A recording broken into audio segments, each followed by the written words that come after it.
Hello friends, welcome back to our channel. Today I will be talking about a very important issue, why I am not able to reverse fatty liver. Yes, काफ़ी ये common question आते हैं patient से और कहते हैं कि हमने जो है काफ़ी जांच कराया, इलाज भी कराया, ऑलमोस्ट लास्ट 6 to 12 मंथ्स तक मैंने इलाज कराया, लेकिन मेरा फिर भी रिपोर्ट्स में इंप्रूवमेंट नहीं आ रही है। लिवर फंक्शन टेस्ट अभी भी लिवर एंजाइम्स हाई है, अल्ट्रासाउंड में फैटी लिवर अभी भी है, वेट कम नहीं हो रहा है। देखिए, बहुत सिंपली मैं आज इस वीडियो में समझाना चाहता हूँ और बड़ा कॉन्सेप्चुअल में बताना चाहता हूँ। एक्चुअली लोगों के पास काफ़ी सारे इन्फॉर्मेशन हो चुका है डाइट के लिए, फैटी डाइट के लिए और कैसे रिवर्स करना है, बट मैं आज इन्फॉर्मेशन लेके नहीं आया हूँ। मैं आपको गाइडेंस देना चाहता हूँ, बहुत ही सिंपल चीज़ है। मुझे नहीं पता क्यों इतना कन्फ्यूज़न है इसमें, क्यों इतना इसको कॉम्प्लिकेट किया जाता है। फैटी लीवर को रिवर्स करना बहुत ही सिंपल है अगर आपने दो कॉन्सेप्ट समझा। फर्स्ट ऑफ ऑल चलिए आप किसी डॉक्टर के पास मिलते हैं, आप you meet a gastroenterologist, you meet a liver specialist that is hepatologist. उन्होंने आपकी जांचें किया कि आपने देखा कि सिर्फ लीवर में फैट नहीं है, आपका साथ में फाइब्रोसिस भी है, मतलब डैमेज भी है। मे बी आपका फाइब्रोसिस जो है वो first stage, second stage, third stage, या हो सकता है कुछ कंडीशंस में फोर्थ स्टेज भी आपका मालूम होता है। सो देखिए, ऑब्वियसली एडवांस फाइब्रोसिस उसके लिए तो थेरेपीज अलग होते हैं, लेकिन first and second stage of damage जिसको फाइब्रोसिस कहते हैं या स्कारिंग कहते हैं या हार्डनेस कहते हैं या स्टिफ कहते हैं, उसका तो मेडिसिन हम लोग देते ही हैं। उसकी medicine 3 to 6 months to 12 months भी देते हैं और काफ़ी अच्छी मेडिसिन भी आ गए पाइपलाइन में। बट मैं बता दूं, बड़ा ऑनेस्टली मैं बताता हूँ, 20 to 30% इम्प्रूवमेंट सिर्फ मेडिसिन से होता है। Rest 70% improvement has to be done through diet and training. तो मेरे पास जो पेशेंट्स आते हैं उनके पास मैं सिर्फ बोलता हूँ हाँ मैं मेडिसिन तो मैं दूंगा, बट आपको 60-70% आपके हाथ में है। आपको एक ही कंसेप्ट समझना पड़ेगा, that is input and output. Input का मतलब है कि देखिए, बड़ा सरल भाषा में समझाना चाहता हूँ। अगर किसी को फैटी लिवर है तो आप समझते हो कि वो हैवी वेट है, ओवर वेट है, ओबेसिटी है, डायबिटीज़ हो सकता है। तो उनको अंदर में ऑब्वियसली ज़्यादा उनको फैट है, वेट ज़्यादा है। सो ना ही फैट ऊपर दिख रहा है, लिवर के अंदर भी फैट है, तो इसका मतलब उसको वेट तो कम करना ही पड़ेगा। So that is output. सो उसको ट्रेन करना पड़ेगा, एक्सरसाइजेस करनी पड़ेगी, there were trainer actually comes in the picture. Second क्या होता है कि डाइट जो हम लोग इनपुट ले रहे हैं, हाँ हमने वेट कम करना है, लेकिन क्या हम एक्स्ट्रा कैलोरीज तो नहीं ले रहे, क्योंकि आप एक्सरसाइज कर रहे हो, लेकिन आप अगर अननोइंगली बहुत सारा चीज़ें आप खा रहे हो। बिकॉज मैंने देखा है बहुत लोग मेरे पास पेशेंट्स आते हैं और कहते हैं कि सर हमने फैटी लीवर के लिए ये समझा है, ये सब फूड्स एडवाइस किया जाता है, ये सब फ्रूट्स बताया जाता है। देखिए, everything boils down to one concept कि अगर फैटी लीवर है उसको इम्प्रूव करना है तो आपको डाइट 1000 कैलोरीज ही बनाना है, 1000 to 1200 कैलोरीज। अगर बहुत ज़्यादा हाइटेड है आप, ऑब्वियसली फिर 1400 तक आप, मतलब लो कैलोरीज डाइट आपको लेनी पड़ेगी। तो आप ज़्यादा सुपर फूड भी आप लेने स्टार्ट करते हैं तो उसमें भी कैलोरीज आ जाती है। आपको पता है कि यूएस में सबसे ज़्यादा most common cause of fatty liver is what? It is the fruits. Fruits में काफ़ी ज़्यादा एनर्जीज होते हैं, हमें इतना ज़रूरत नहीं है। So we have glorified fruits because कि इसमें एंटीऑक्सीडेंट्स रहते हैं, और उसके चलते हमने सुना है, देखा भी है, लोगों को एक एक थाली उन्होंने फ्रूट्स लिया है। तो क्या ये वाजिब है?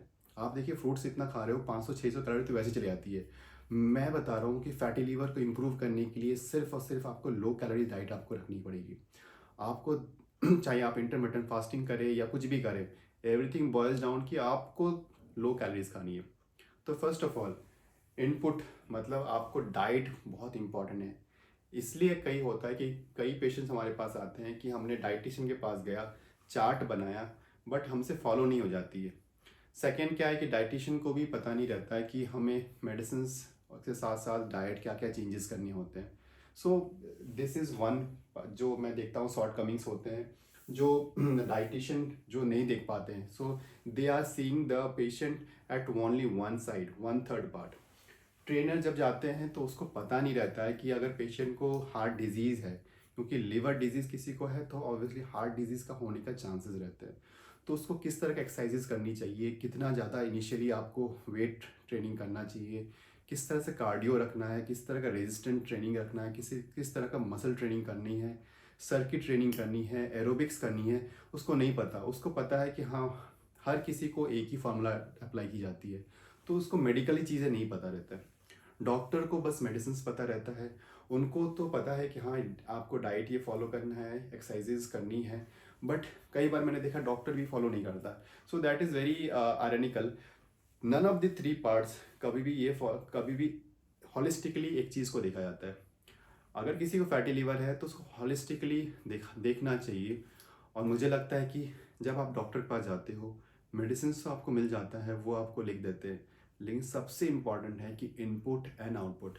अगर आपका इनपुट कम है, मतलब आप कम खा रहे हो, तो आपका वेट तो नहीं बढ़ेगा।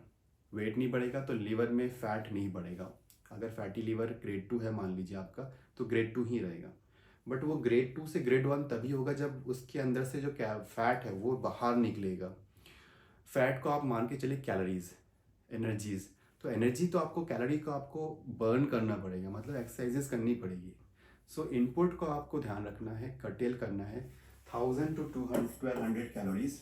अगर आपका हाइट कम है तो आपको 800 से 1000 कैलोरी खाना चाहिए। और आपका हाइट अगर 6 फीट से ज़्यादा है तो आपको मान के चलिए कि आप जो है 1200 कैलोरीज आप खा सकते हो पर डे।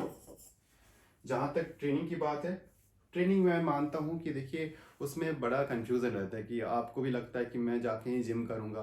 तो इनिशियली जब भी कोई वेट जो ओबीज होते हैं, वो लोग तुरंत मसल ट्रेनिंग करना पसंद नहीं करते हैं।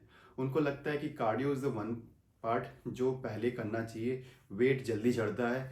आई also agree to some point कि हाँ, बिकॉज कार्डियो करने से क्या है कि आप धीरे धीरे आपकी बॉडी स्टेमिना आती है। आप जो है, आपको डर भी लगता है कि कहीं मसल ट्रेनिंग करूँगा तो मेरे कहीं बैक मतलब मसल इंजरी तो ना हो जाए। आप कार्डियो से स्टार्ट करते हो। कार्डियो इन द सेंस आप ब्रिस्क वॉकिंग करें स्टार्ट, आप अपने सोसाइटी में वॉक करें, आप अपने ट्रेडमिल में वॉक करें। धीरे धीरे उस ट्रेडमिल को आप एलिवेशन बढ़ाएं। उसके बाद 3 से 4 से 5 से 6 अपना जो है स्टेमिना बढ़ाना चाहिए।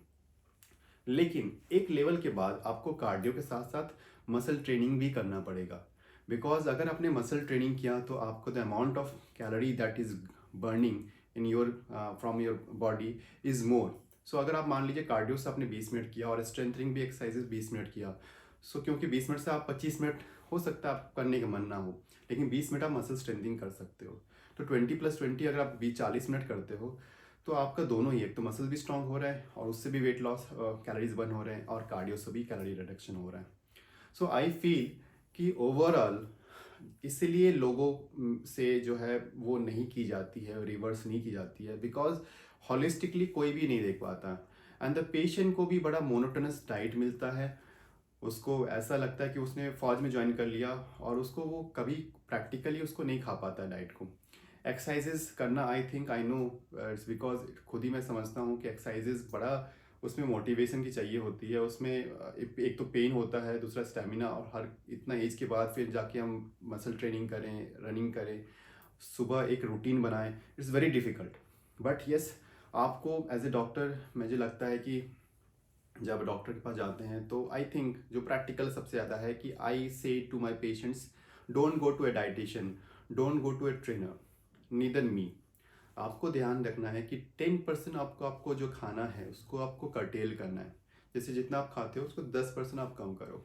अगर आप जो है खाना आप 10 मिनट में खाते हो तो 15 मिनट 20 मिनट लगाएं, अच्छे से चबा के करें खाएं। उससे क्या होता है, च्यू जब करते हैं तो आपकी जल्दी से सटाइटी आती है, मतलब आपको भूख तुरंत मिट जाता है। आपको 2 रोटी में भूख मिट जाएगा अगर आप 3 रोटी से भूख मिटता हो। सो ये मैंने काफ़ी चीज़ें देखा है। और स्लोली स्लोली स्लोली स्लोली आप अपना हैबिट आपको मेंटेन करना है। Over the course of 3-4 months आप देखेंगे कि अब जो डाइट आप आज खा रहे हो 3 महीने बाद वो आप खाने का मन भी नहीं होगा। So your mind will actually sense कि आप जो भी खा रहे हो वो अच्छा नहीं है, तो आप खुद ही उसको अवॉइड करेंगे। सेकेंड, जब ट्रेनिंग की बात हो तो मैं सोचता हूँ कि एक मेरे को पेशेंट मेरे पास आया था, उन्होंने कहा था कि हाँ, जो है कि हम जो है चलते ज़्यादा देर तक है, हम टाइम देखते हैं, हम डिस्टेंस नहीं देखते हैं। So less distance and more time, उन्होंने बोल के गया था। एक्चुअली क्या है, इससे काफ़ी रिलीफ हो जाती है आपका स्ट्रेस, क्योंकि लोगों को एक बड़ा हेक्टिक शेड्यूल मिल जाती है कि आपको 15 मिनट दौड़ना है, इस स्पीड से करना है। सो वो कर नहीं पाता है, वो छोड़ देता है। तो हर बार मैं एक ही फॉर्मूला में बताता हूँ कि आपको हर दिन 1% बेटर होना है। आप अपना जो ट्रेनिंग, जो स्टैमिना है, जो धीरे धीरे आप ग्रेजुअली बढ़ाएं। इंक्रीज करें 5 मिनट्स से 10 minutes to 15 minutes 20 minutes and the magic number is 21 days and 90 days।